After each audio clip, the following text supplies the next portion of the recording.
Hi, I'm Selena. And I'm Alicia, and we are students at Brown Medical School, and we're going to give a presentation on diabetes and prediabetes. Y somos estudiantes de la Escuela de Medicina en Brown y vamos a hablar sobre diabetes y prediabetes hoy.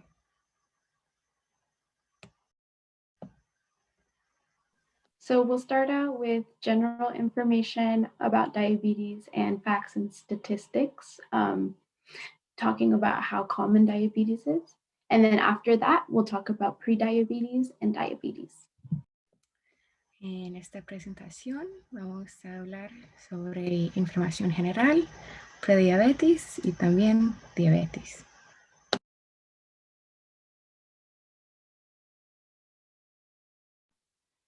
So as many of you have probably heard about diabetes, diabetes is actually pretty common. There are 34 million people in the United States who have been diagnosed with diabetes. And 88 million people in the United States have been diagnosed with prediabetes. Every year, there are about 1.5 million new cases of people who are newly diagnosed with diabetes.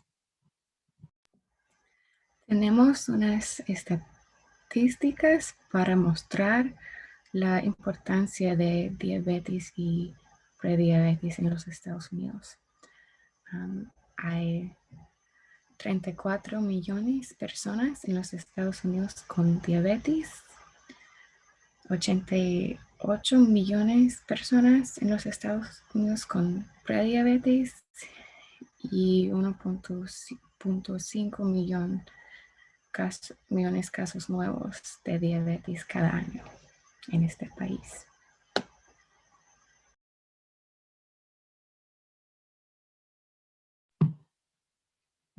But from research, we also know that diabetes is even more common in the Hispanic and Latino community, which is why we're giving this presentation today. About 12.5% of the Latino population has been diagnosed with diabetes. And more than half of Hispanic or Latino American adults are expected to develop type 2 diabetes in their lifetime. As you can see in this bar graph, the Hispanic and Latino proportion of people who are diagnosed with diabetes is larger than in other races. And it's also very prevalent in Native American and Alaskan Native population as well. Y hablamos hoy específicamente en español porque diabetes afecta la población latina más que otros grupos. Y 12.5% de la población latina tiene diagnóstico de diabetes y más que una mitad de los adultos hispanos y latinos están esperados de tener los diabetes tipo 2 en sus vidas.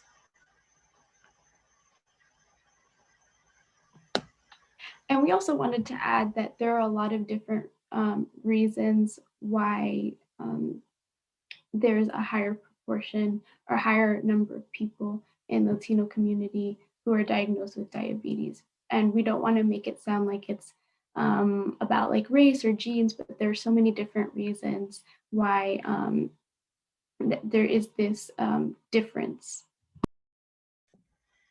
Y esta diferencia no es directamente algo genético, pero es de muchas causas que afectan esta comunidad. Y es importante que tengan la información de su comunidad.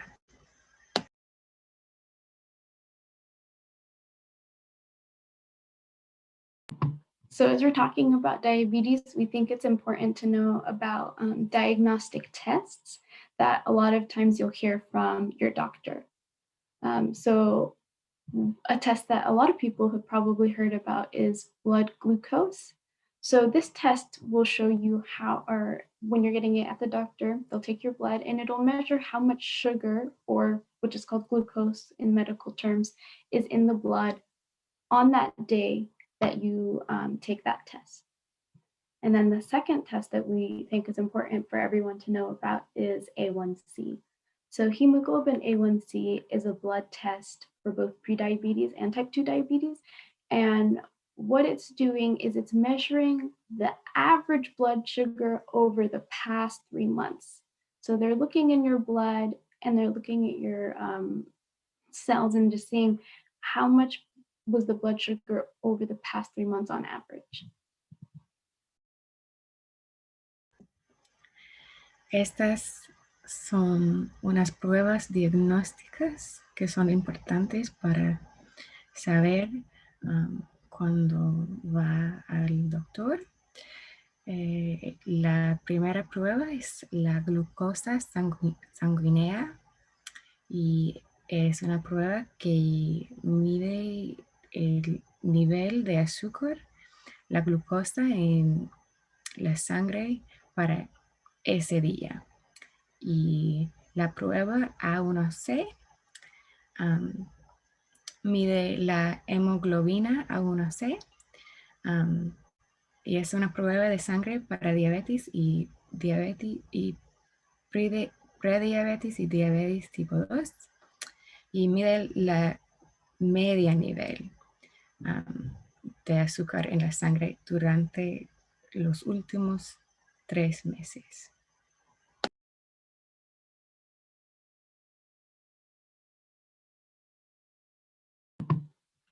So now we'll move on to talking about prediabetes. So what is prediabetes? Prediabetes is when your blood sugar, the sugar in your blood, is above normal, but it's not yet high enough for you to have a diagnosis and for your doctor to tell you you have type 2 diabetes. So people with prediabetes usually don't have any symptoms, but prediabetes is important because it increases your risk of getting type 2 diabetes and also other conditions like strokes and heart attacks. So if you think that you may be at risk for prediabetes, you can ask to take a blood sugar test per your doctor. And we've also included this quiz. We have the link at the bottom, and we also have this QR code that you can scan with your phone. And it doesn't tell you if you have prediabetes or not. It tells you what your risk is of having prediabetes. Prediabetes es un alto nivel de azúcar en la sangre, pero no es tan alto ser diabetes tipo 2. Y usualmente no tienen síntomas, pero es importante porque aumenta el riesgo de la diabetes, ataque de corazón y el accidente cerebrovascular. Y si tiene riesgo, puede ordenar una prueba del azúcar de sangre. Y aquí tenemos un sitio de web.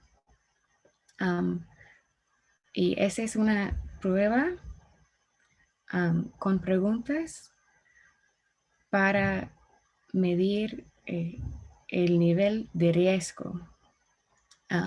No es algo diagnóstico, pero mide el riesgo de prediabetes.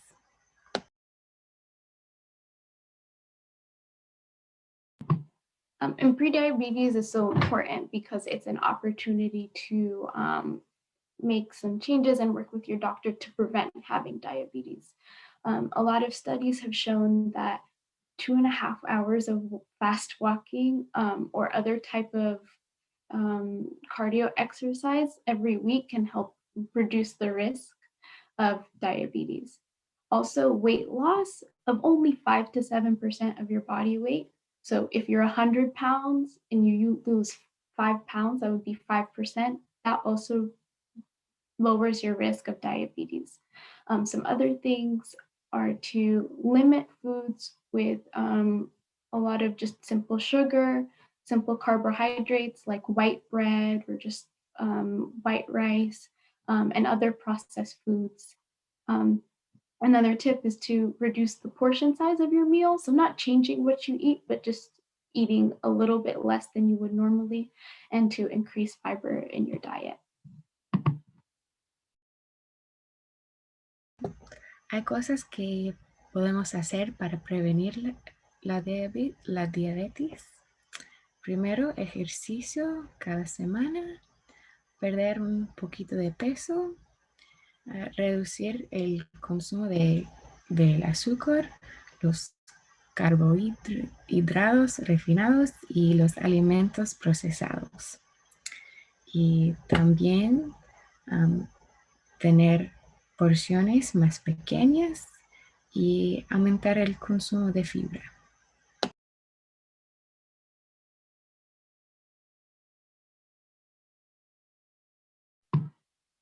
So now moving on to type 2 diabetes. This is when your blood sugar levels are too high. So they're higher than normal and you will be diagnosed with type 2 diabetes. People with this diagnosis usually do not respond normally to insulin. So you've probably heard about insulin if you've heard about diabetes. It is a hormone in your body, it's a chemical that lets sugar into your cells to make energy. So if you're not responding normally to insulin, then your sugar can't get inside of your cells. And then it just stays in your blood where it can damage your cells and organs. Diabetes tipo 2 es un alto nivel de azúcar en la sangre y usualmente personas con diabetes de tipo 2 no responden a insulina, que es una hormona que lleva el azúcar dentro de las células para fabricar energía. Si el azúcar no puede entrar a las células, permanece en la sangre donde puede dañar a las células y los órganos.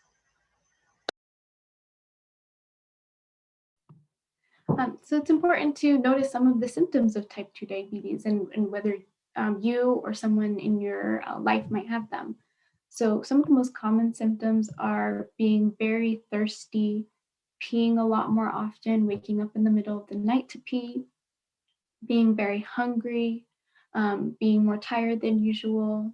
Some other symptoms include blurry vision, losing weight, slow healing. So if you have a cut and it's healing very slow, infections or sores, having frequent like colds or infections, and then also a sensation of numbness or tingling in either your hands or feet. Síntomas de diabetes tipo 2 incluyen sed excesiva, ganas de orinar en exceso, aumento del hambre, fatiga, visión borrosa, pérdida de peso, llagas de curación lenta, infecciones frecuentes, hormigueo o entumecimiento en las manos o los pies.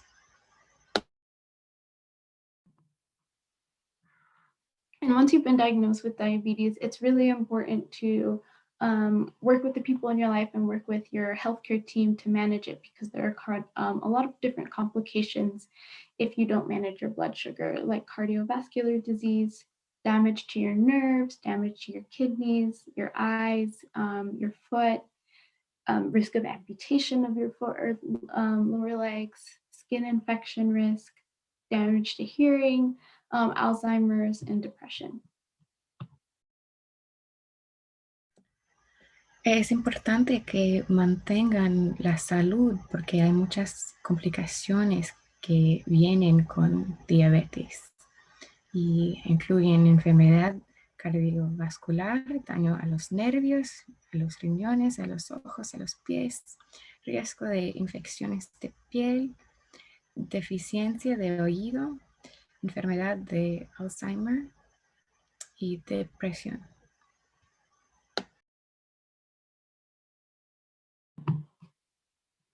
Another topic that we think is very important to talk about is gestational diabetes, which is when you have high blood sugar while you are pregnant. So there are two classes or types of gestational diabetes. Class A1, the first type, you can manage with diet and exercise. So you don't need to really take medication if you have this type of gestational diabetes. But in class A2, you have to take insulin or another medication to keep it under control. And why you have to do this is because when you have gestational diabetes, it can affect the health of the baby. So it's very important while you're pregnant to manage gestational diabetes, but generally it will go away after birth. It's also very important because for people who have had gestational diabetes while they are pregnant, they have a higher risk of type 2 diabetes later on in life after their pregnancy.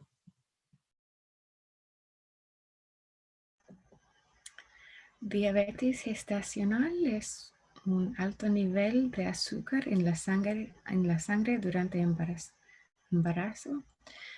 Y hay dos clases, A1 y A2. Clase A1 se trata con dieta y ejercicio y no tienen que tomar medicina o insulina. Pero en la clase A2 tienen que tomar insulina o otra medicina para tratarlo. Y después del parto, la diabetes gestacional se va, pero es importante que la mujer reciba tratamiento porque si no lo trata, puede afectar la salud del bebé. Y también hay un riesgo elevado de tener diabetes tipo 2 después de tener diabetes gestacional.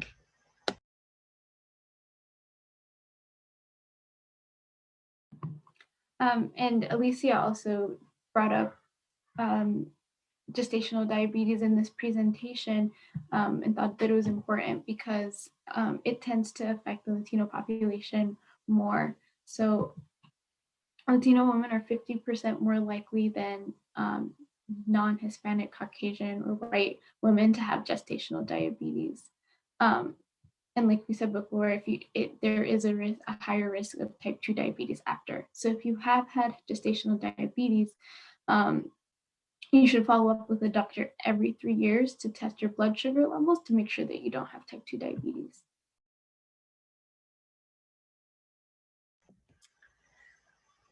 Diabetes gestacional afecta latinas más que otros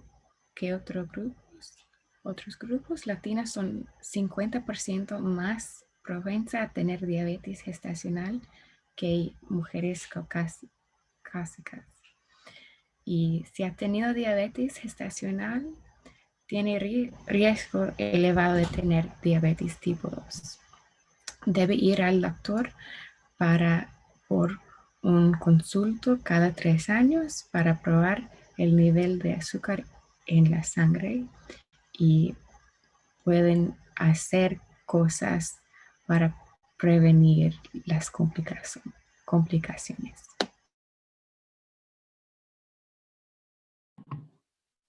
So now we have some questions for you all to think about as you're, towards the end of this presentation. So what are things that you do to prevent diabetes?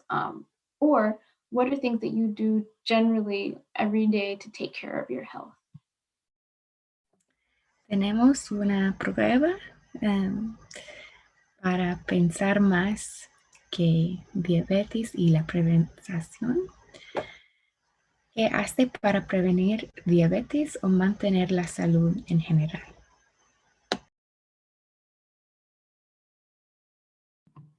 And another question, what have you heard about diabetes and where do you get the information that you're hearing from about diabetes? Y otra pregunta, ¿qué ha escuchado sobre el diabetes y de dónde reciben su información?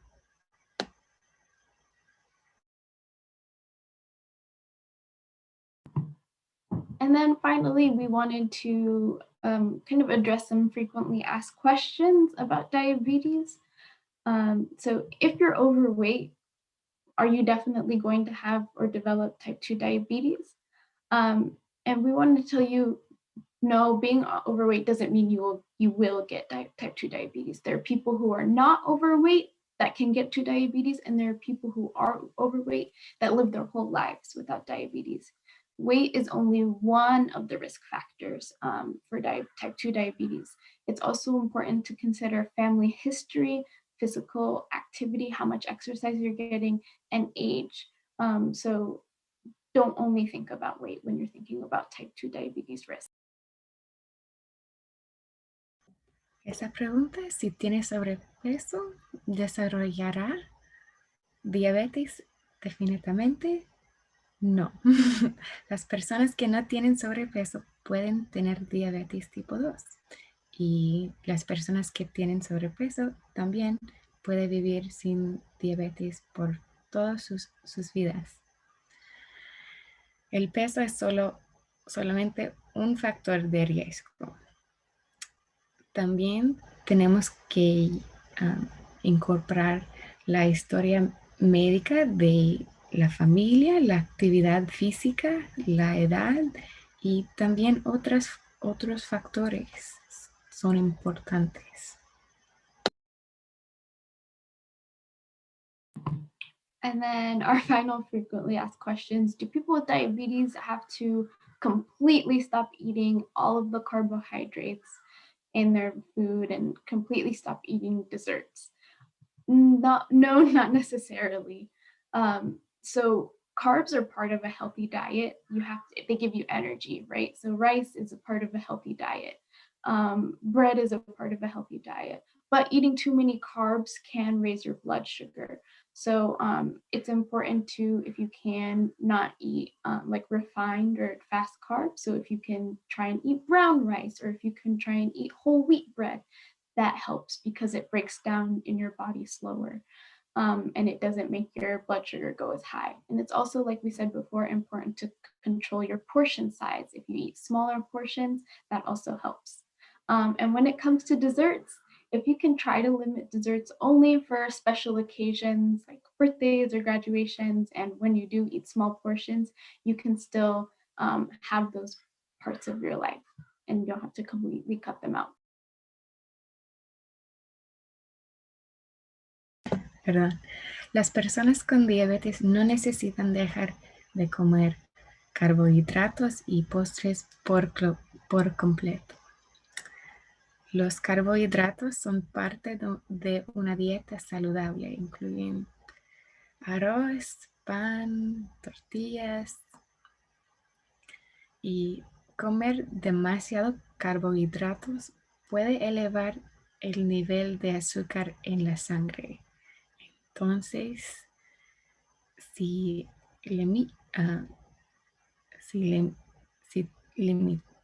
ha limitado el nivel de azúcar, es que importante para la salud.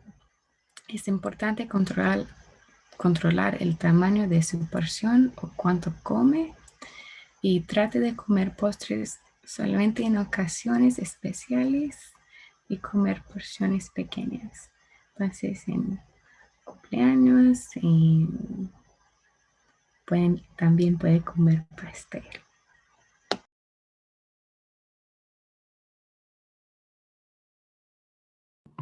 And then let me go back. Okay. And finally, we wanted to leave you all with some resources in Rhode Island.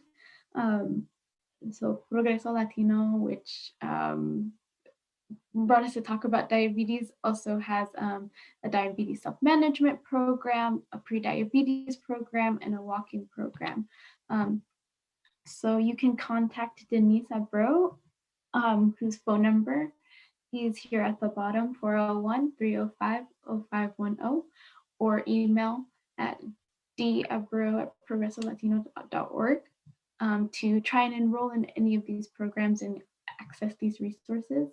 The Rhode Island Parent Information Network also has a diabetes self-management program, and a diabetes prevention program for people who don't have diabetes but are at high risk. And you can contact them at ripin.org/CHN, where you can see all of their classes that they have going on and see if they have dates upcoming, or you can call 401-432-7217.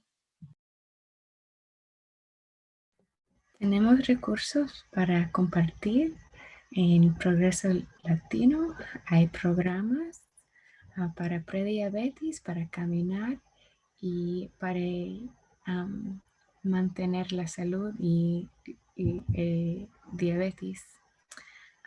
Tenemos el número del contacto Denise Abreu, 401-305-0510. Y también tenemos el correo electrónico. Y un otro recurso es Rhode Island Parent Information Network. Y también tienen programas de prevención. Y tenemos el sitio de web y su número es 401-432-7217.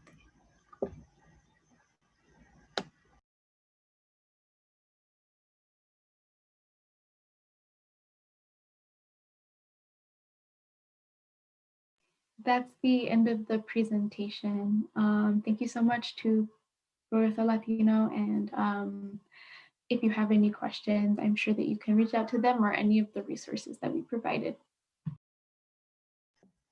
Este es el fin de la presentación, pero si tiene algunas preguntas, por favor, pregunta a Progreso Latino o los otros recursos, por favor.